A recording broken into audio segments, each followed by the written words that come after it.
আমার মতো regular practice না করলে সবার একই অবস্থা হবে।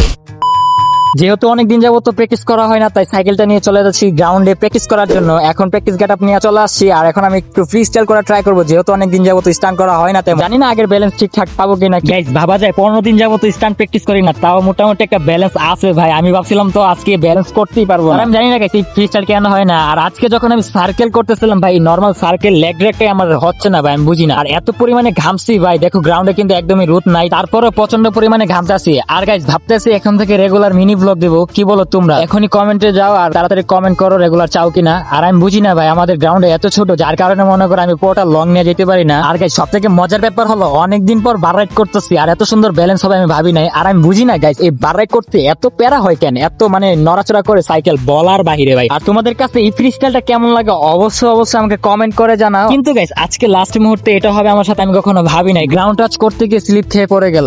তাড়াতাড়ি চ্যানেলটা সাবস্ক্রাইব করে ভিডিওতে লাইক দাও। তো দেখা হবে নেক্সট কোনো ভিডিওতে। টাটা।